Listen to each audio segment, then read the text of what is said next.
I wanted to continue our fall camp intel series with the Miami Hurricanes. You know, we've been going coast to coast, providing fall camp intel for teams, providing some previews. What are fair expectations for the Miami Hurricanes this year? Coming off a national championship appearance against Indiana, went 13-3, 10 wins in the regular season.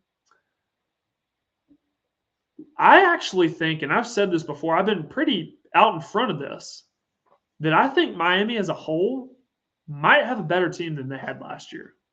And it starts at the quarterback position where I believe they firmly upgraded from what they had. Not that Carson Beck wasn't good for them, he was, but they went and they got Darian Mensah out of Duke.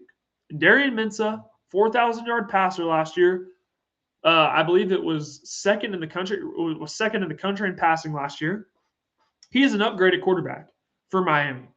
The receiver room, Malachi Toney was just an alien for him last year as a true freshman. He's back for another year.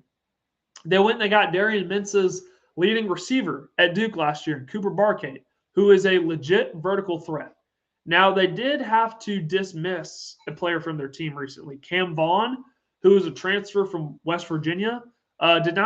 Mario Cristobal did not disclose the exact reasoning, but he was going to be another piece for them at wide receiver. He's been dismissed from the program, but they still have, big name guys like Malachi Toney, Cooper Barkate.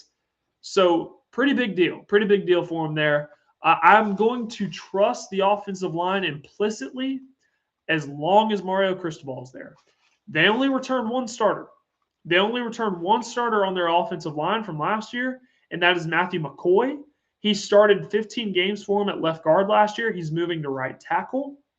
They have Jackson Cantwell, who's the number one offensive tackle in the portal. He's probably going to start for him at left tackle. He's a 5-star.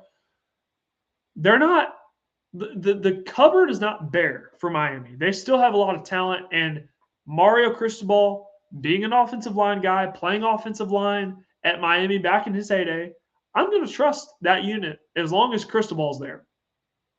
The defensive line, know they have to replace Ruben Bain. I know they have to replace Akeem Mezdor, but they have returning production from last year's team.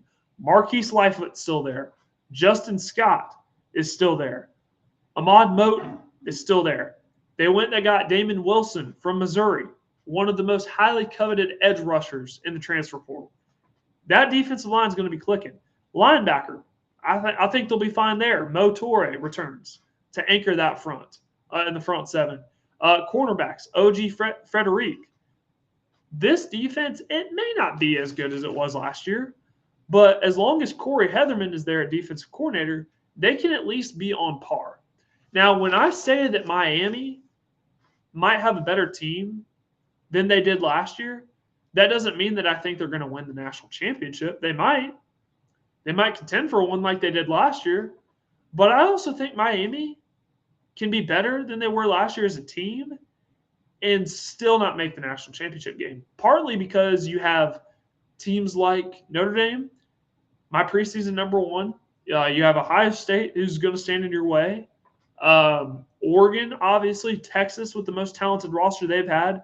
Georgia is going to have something to say about that. All these teams that are super uber-duper talented that are going to be standing in your way.